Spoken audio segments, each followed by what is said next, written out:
Irmãos queridos, nós vamos então abrir a palavra de Deus no Evangelho de Jesus Cristo, conforme o relato de Lucas. Lucas capítulo 15. Lucas capítulo 15. Para entendermos o contexto, nós vamos ler os versos 1 e 2 e depois leremos a partir do verso 11. Aproximavam-se de Jesus todos os publicanos e pecadores. Repete comigo.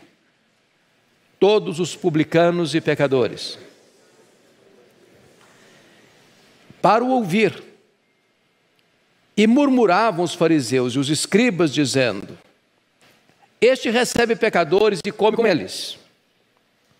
Aí Jesus conta a primeira parábola, dos versos 3 a 7, a parábola da ovelha perdida. Depois conta a parábola da dracma perdida, dos versos 8 a 10. E no verso 11 prossegue. Continuou. Certo homem tinha 2 filhos. O mais moço deles disse ao pai: Pai, dá-me a parte dos bens que me cabe. E ele lhes repartiu os haveres. Passados não muitos dias, o filho mais moço, ajuntando tudo o que era seu, partiu para uma terra distante e lá dissipou todos os seus bens, vivendo dissolutamente.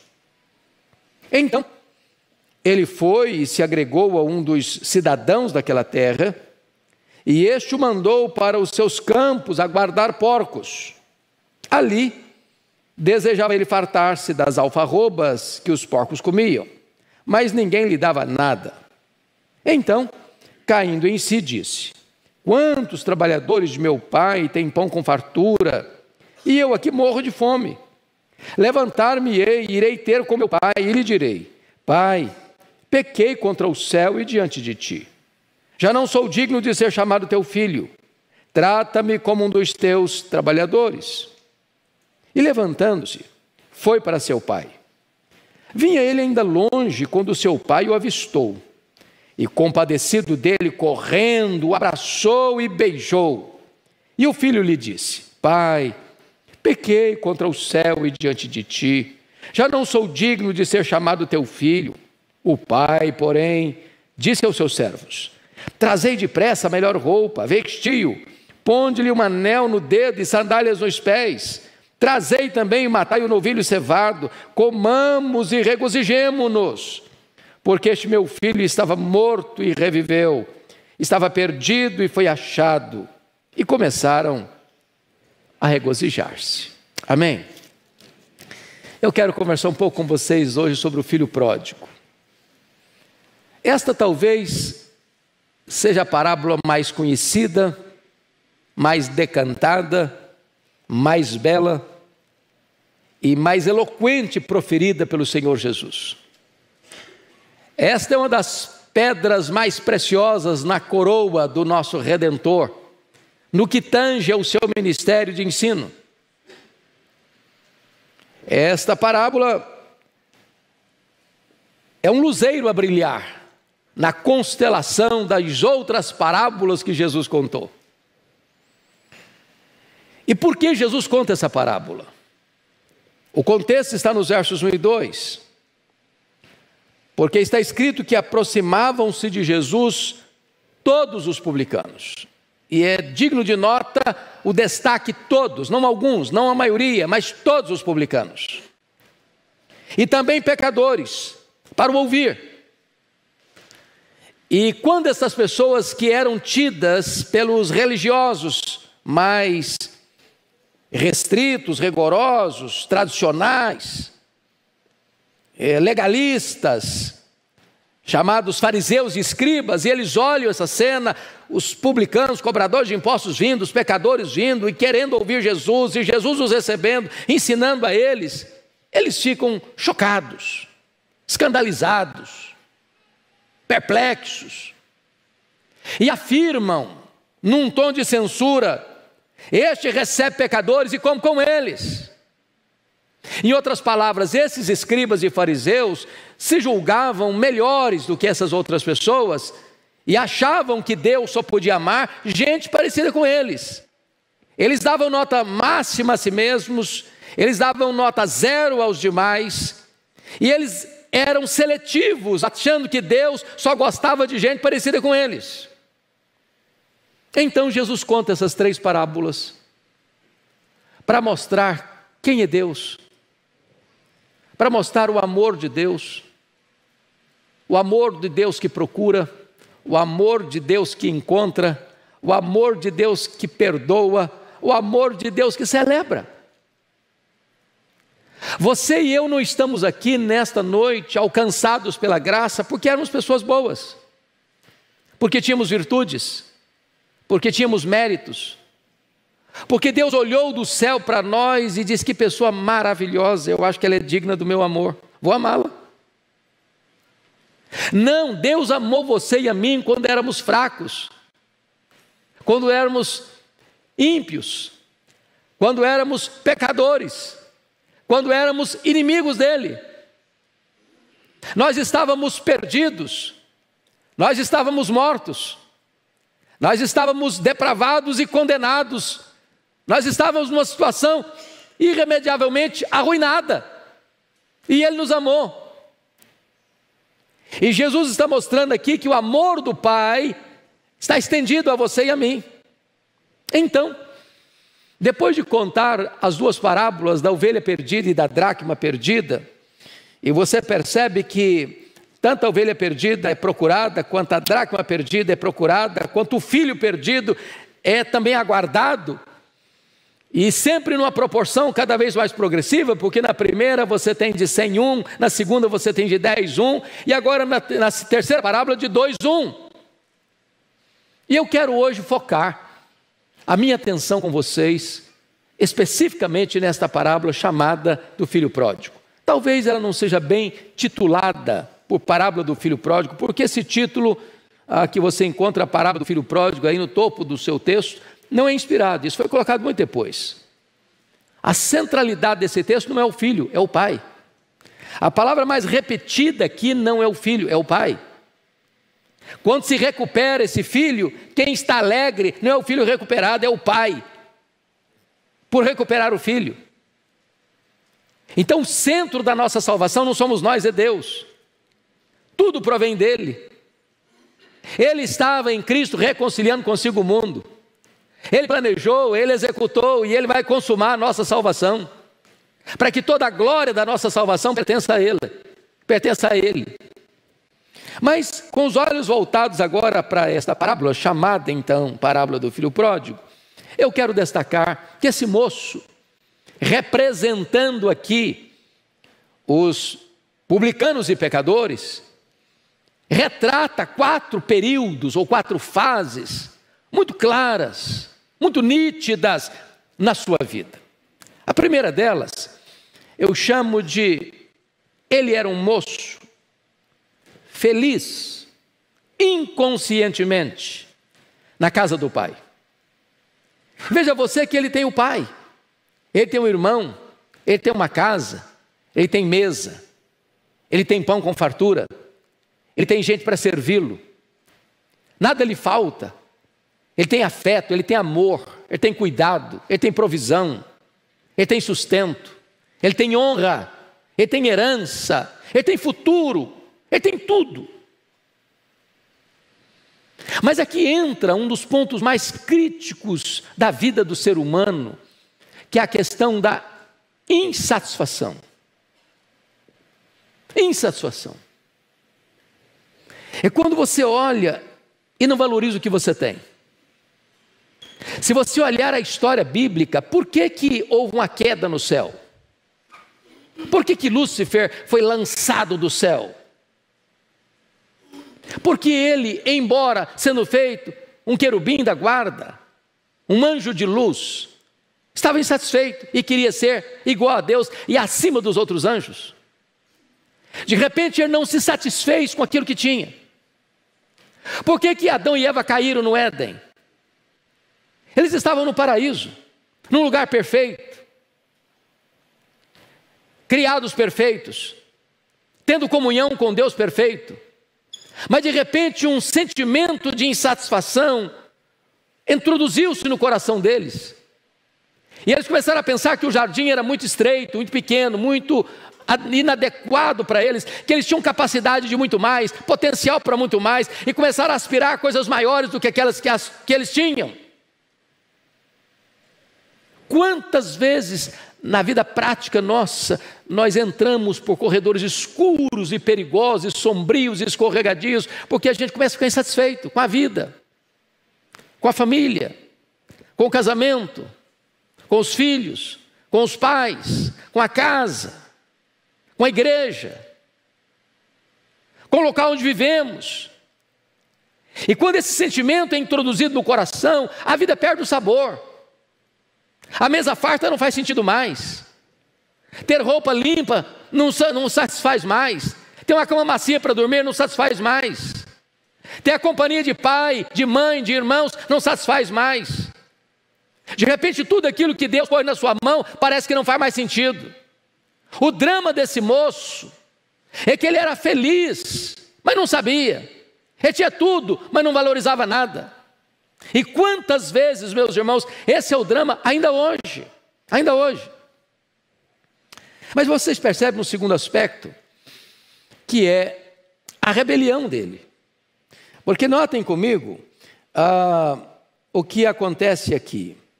Versículo 12: o mais moço deles disse ao pai: Pai, dá-me a parte dos bens que me cabe.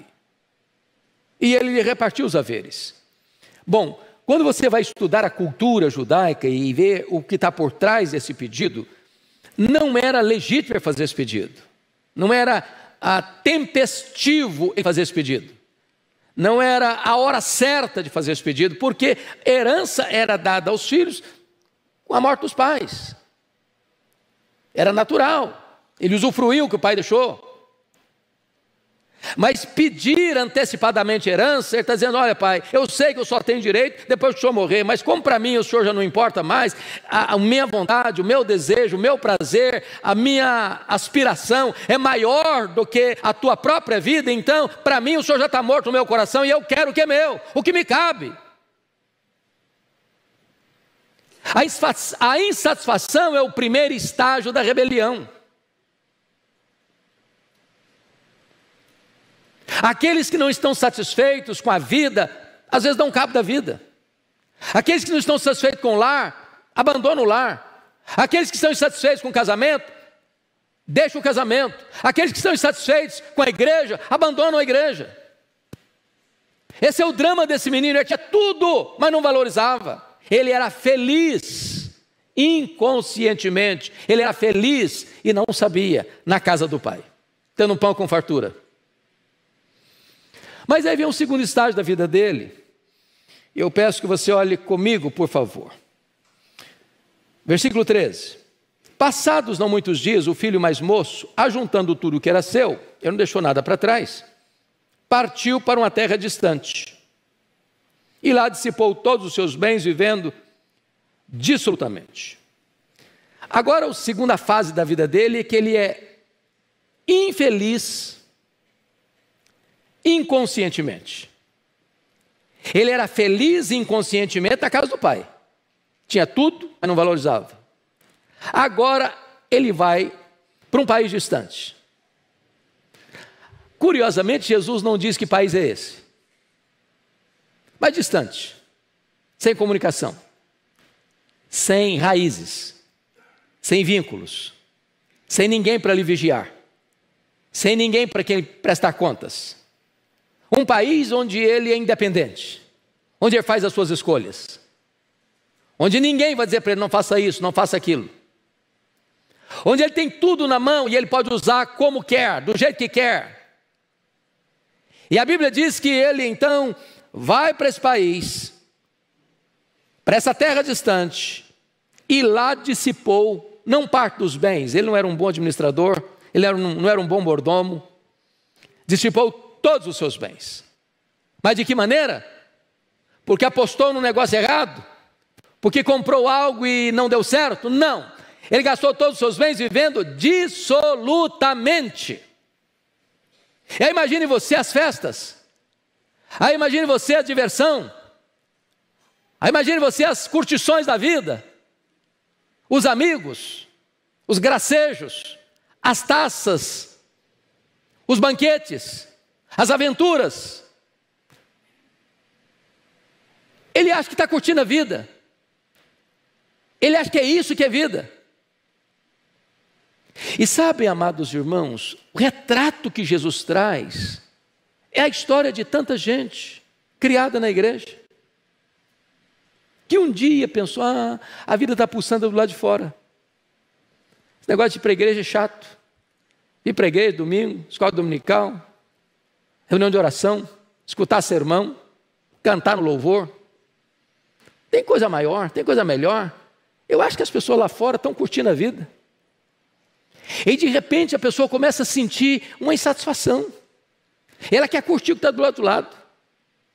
Foi a propaganda que a serpente fez para Eva. Eva, você merece mais, você tem potencial para mais, você pode curtir mais, você pode ter mais prazer, você pode ter mais deleite, você pode conhecer mais coisas. A vida até do outro lado do muro do jardim. Aqui não, aqui tem restrição, aqui não tem liberdade, aqui a vida é regrada, aqui é Deus que dá as regras do jogo. Lá fora você vai curtir a vida plenamente, você vai ser igual a Deus. Todas as maçãs do diabo são bonitas, mas todas têm bicho. O diabo é um estelionatário. Ele promete o que não tem. Ele é um farsário. A propaganda dele é mentirosa. Esta semana no Brasil está rolando aí o carnaval. Quantas pessoas que acham que a felicidade está lá, na passarela? Bebendo e dançando atrás de um carro elétrico.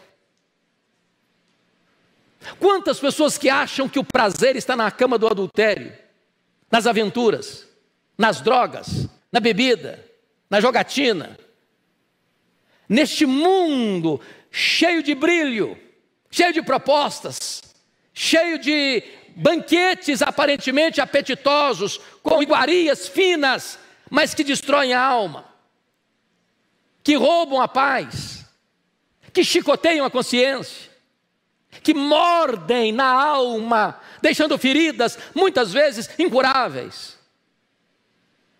E esse moço está curtindo a vida. Ele tem dinheiro, ele tem amigos, ele tem diversões, ele está vivendo a vida absoluta, atendendo todos os desejos do seu coração. Ele não negou nada a si mesmo que ele desejou. Enquanto ele tinha dinheiro, tinha amigos. E a festa está rolando. E a vida está acontecendo. E ele acha que ele é feliz. Preste atenção nisso. O pecado, às vezes, é muito atraente. Se não fosse, as pessoas não iriam para lá. Nem sempre o diabo aparece com um tridente e com um chifre e com um rabo. Dizendo, vem que eu te destruo, vem que eu te arrebento. Não. Ele vai propor coisa boa. Eu vou oferecer um cardápio com variedade de iguarias. Ele vai dizer, não, pode vir. Ele promete para você prazer e dá desgosto. Ele promete para você liberdade e paga com escravidão. Ele promete para você vida, mas mata. O pecado é um engano. O pecado vai custar mais caro do que você gostaria de pagar. Ele vai reter você mais tempo do que você gostaria de ficar. E ele vai levar você mais longe do que você gostaria de ir. Mas enquanto ele está curtindo a vida, ele acha que ele é feliz. Esse é o segundo estágio. Ele é infeliz, inconscientemente. No país distante, gastando tudo, absolutamente. Mas veja comigo, a história que Jesus conta, no versículo 14. Depois de ter consumido tudo, sobreveio àquele país uma grande fome, e ele começou a passar necessidade. Então ele foi e se agregou a um dos cidadãos daquela terra, e este o mandou para os seus campos a guardar porcos. Ali desejava ele fartar-se das alfarrobas que os porcos comiam, mas ninguém lhe dava nada. Então vem a terceira fase dele. A primeira, ele é feliz inconscientemente na casa do pai. A segunda, ele é infeliz inconscientemente no país distante, se divertindo. Terceira, ele é infeliz conscientemente lá no chiqueiro, com fome, cuidando de porcos. Lição aprendida. As amizades de taberna são falsas amizades.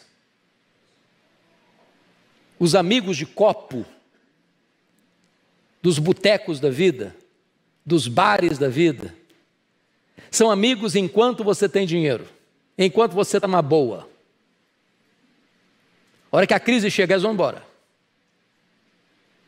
São amigos que exploram, em vez de serem amigos que amam e servem. Você é apenas um instrumento que eles vão utilizar para sugar o máximo e depois jogar a mochiba fora.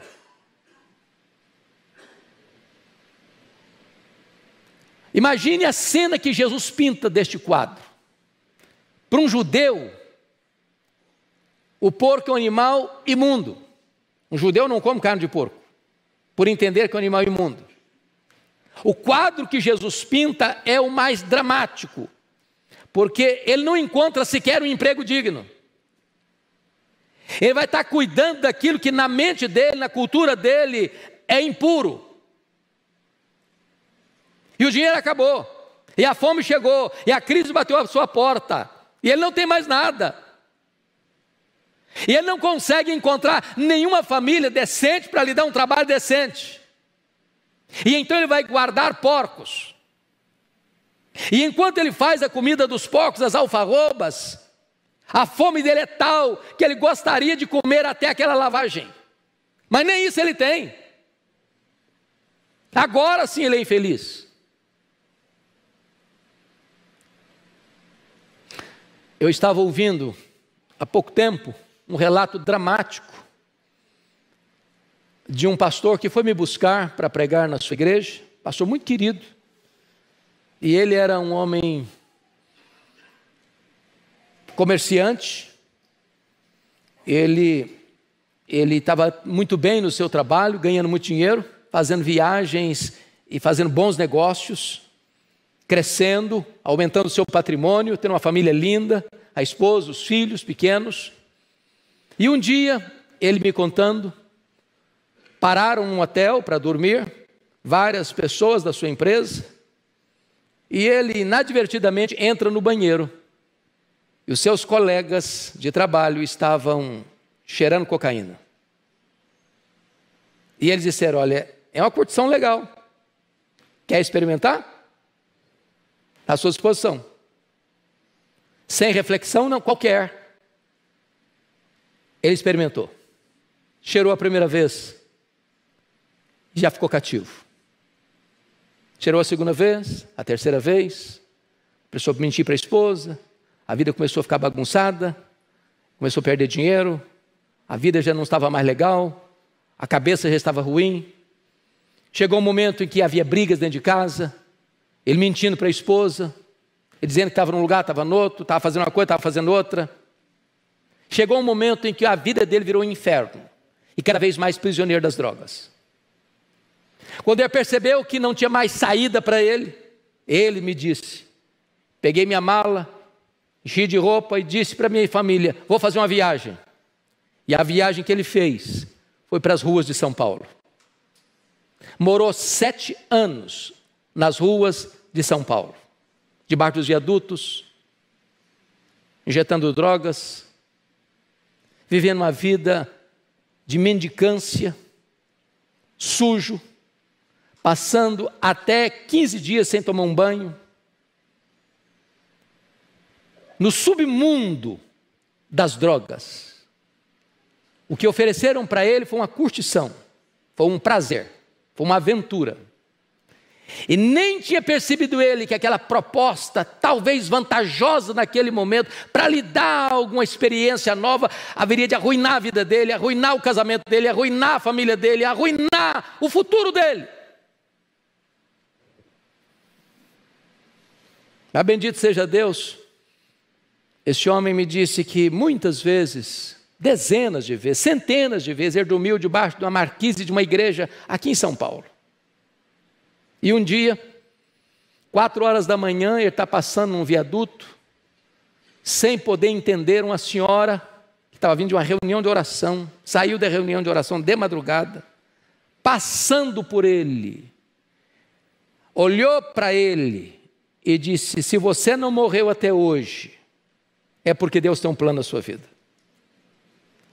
Aí ele lembrou da sua família, a ficha caiu, e naquela madrugada, a sua filha, que nunca desistiu dele, porque eles não tinham notícia dele, já tinham procurado delegacias e IMLs da vida e não encontravam, passando e abriu o vidro do carro, numa praça, olhou e olhou de novo, e olhou outra vez, mesmo sujo, maltrapilho, barbudo, com a cabeça toda encebada por mais de 15 dias sem banho.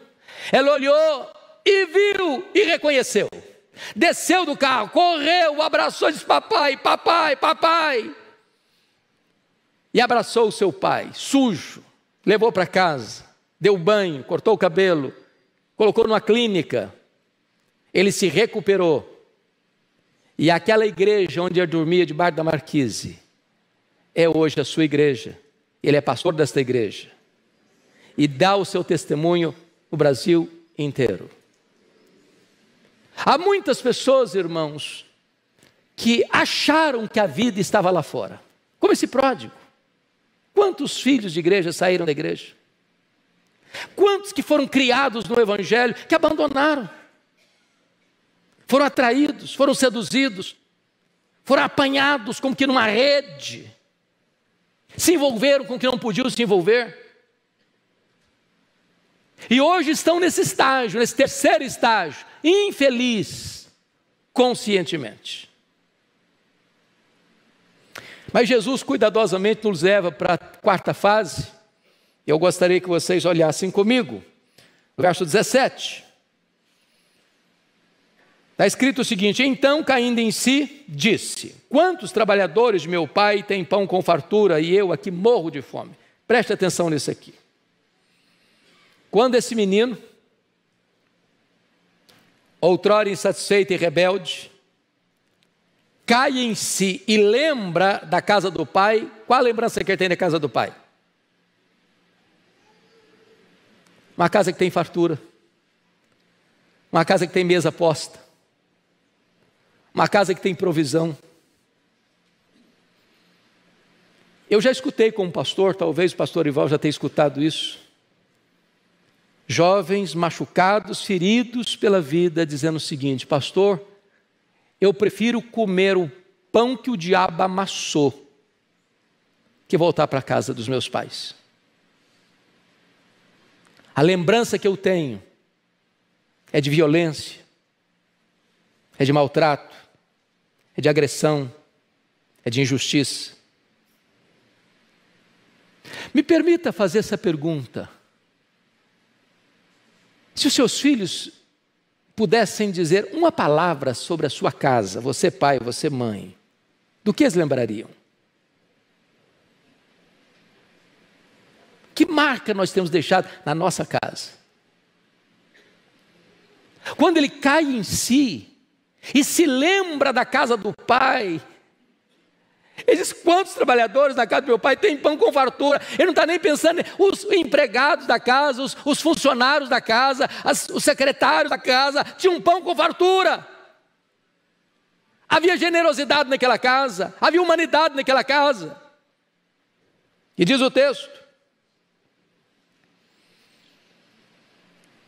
que depois que ele reconhece isso, enquanto reconhece que a realidade dele era morrer de fome, ele tomou a decisão: levantar-me-ei, irei ter com meu pai, e lhe direi: pai, pequei contra o céu e diante de ti, já não sou digno de ser chamado teu filho, trata-me como dos teus trabalhadores. Eu não sei se nesta noite eu estou falando para algum pródigo,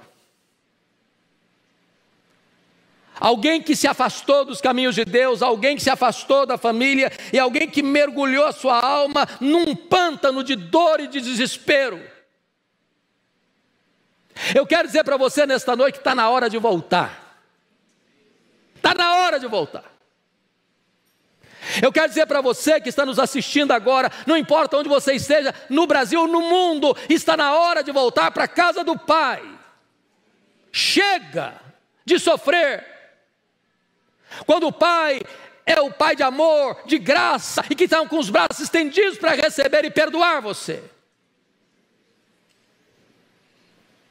O ponto importante a destacar aqui é decisão. Você não é o que você pensa, você não é o que você sente, você não é o que você fala, você é o que você decide. De nada adianta você vir a um culto e você celebrar aqui e ouvir a palavra de Deus e voltar para casa e não tomar nenhuma decisão. Esse moço tomou essa decisão: levantar-me-ei, levantar-me-ei. Não para fugir do meu pai, não para fugir mais de casa, não para me afastar ainda mais, não porque não, eu errei, não tem mais chance para mim, não, eu errei, agora não há mais oportunidade para mim. Não, ele toma uma decisão para voltar para a casa do pai, para voltar para os braços do pai. O diabo às vezes é astuto. Ele tem duas artimanhas. A primeira é: peca, peca, vai ser bom, peca, peca, é aqui, está gostoso, é agora, aproveita a oportunidade, é isso, vai lhe dar prazer, vai lhe dar muita coisa boa.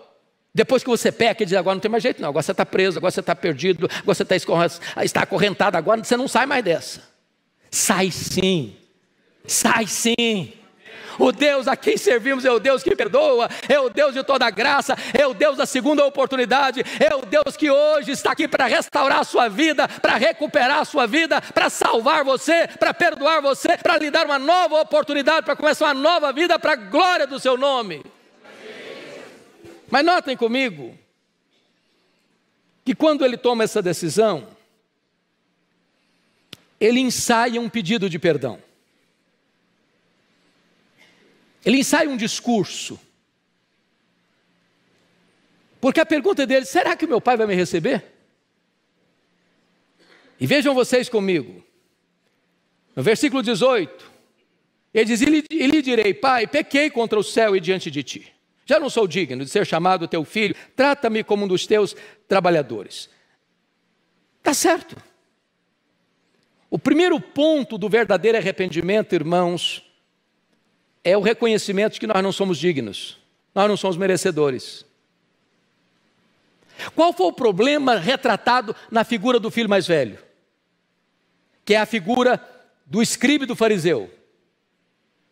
Aquele filho bonitinho, que nunca saiu de casa, sempre trabalhou, nunca fez uma festa com os amigos.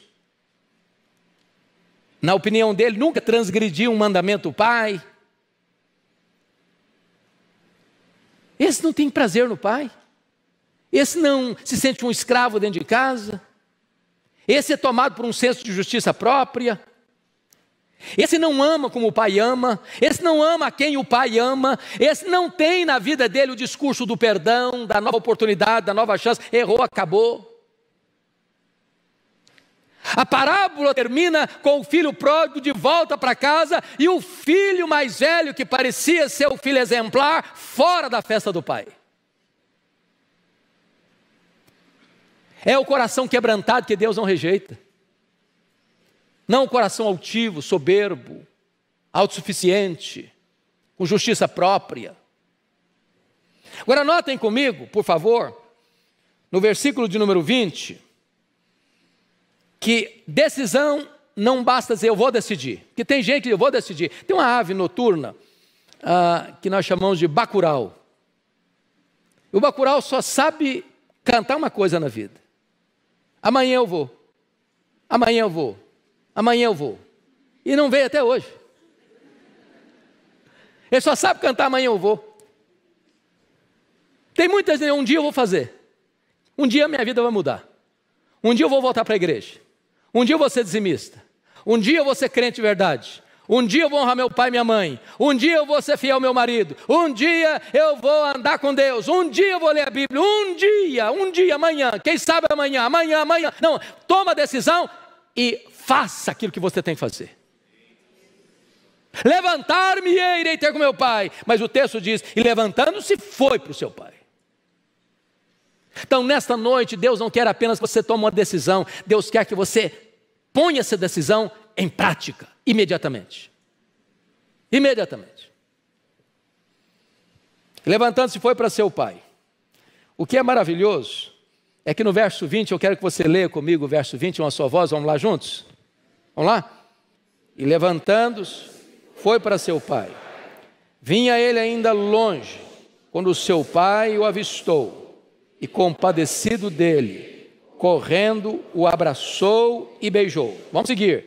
E o filho lhe disse: Pai, pequei contra o céu e diante de ti, já não sou digno de ser chamado teu filho. Prossiga.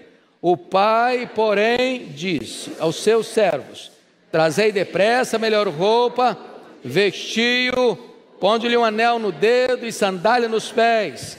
Trazei também, matai o novilho cevado.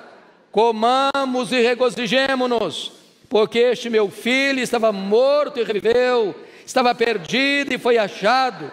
E começaram a regozijar-se. Aqui vem a quarta fase da vida desse moço. Agora ele é feliz, conscientemente, na casa do pai. Então vamos repetir as 4 fases da vida dele. A primeira, ele era o quê? Infeliz, inconscientemente, na casa do pai. A segunda, ele era infeliz, inconscientemente, no país distante. A terceira, ele era infeliz, conscientemente, no chiqueiro. Quarto, ele era feliz, conscientemente, de volta à casa do pai. Agora, notem comigo que a parábola de Jesus é cheia de detalhes magníficos. Porque um ancião não tinha o hábito de correr.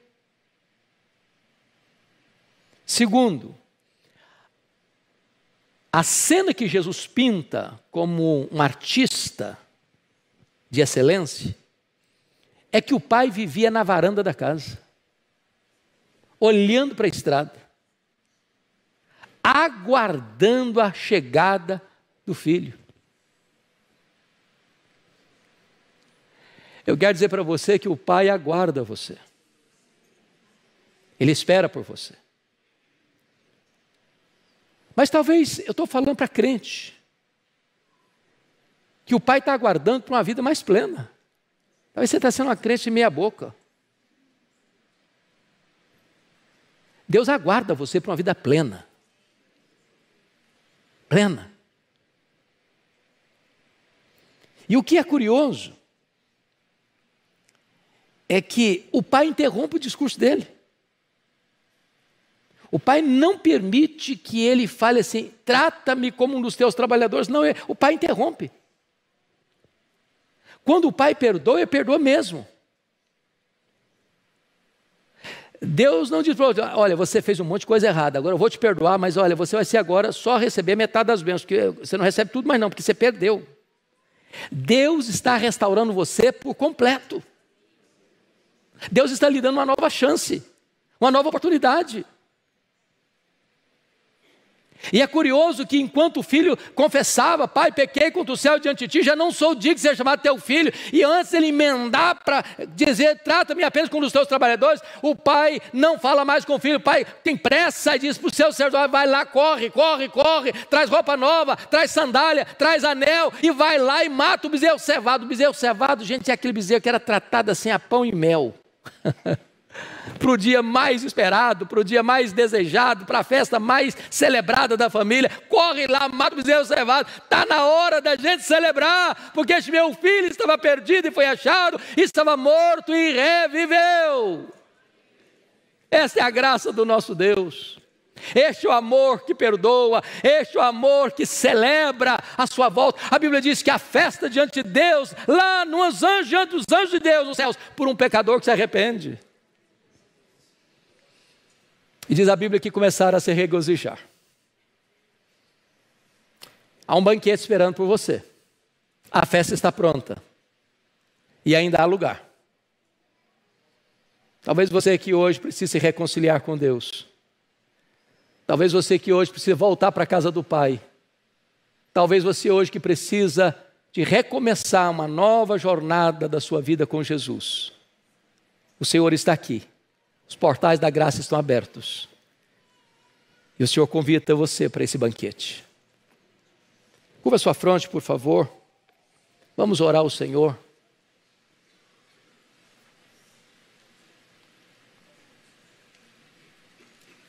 Quem está precisando voltar hoje para a comunhão com o Pai? As vestes falam da justiça de Cristo. As sandálias dizem que você não é escravo, você é filho. O anel, você tem honra, você é herdeiro. O banquete é que o Pai está tão feliz de ter o filho de volta.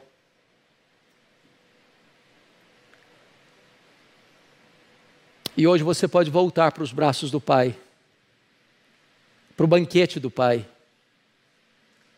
para desfrutar das alegrias da comunhão com o Pai, para ter uma vida plena e maiúscula na presença do Pai. Se você hoje quer que eu ore por você, nesse sentido, onde você está enquanto a igreja está em oração, levante uma das suas mãos, eu quero orar em seu favor nesta noite. Louvado seja Deus, louvado seja Deus, louvado seja Deus, louvado seja Deus, louvado seja Deus, louvado seja Deus, louvado seja Deus, louvado seja Deus, louvado seja Deus. Aqui no meio, louvado seja Deus. Louvado seja Deus, louvado seja Deus, louvado seja Deus, louvado seja Deus, louvado seja Deus, louvado seja Deus, louvado seja Deus, louvado seja Deus, louvado seja Deus.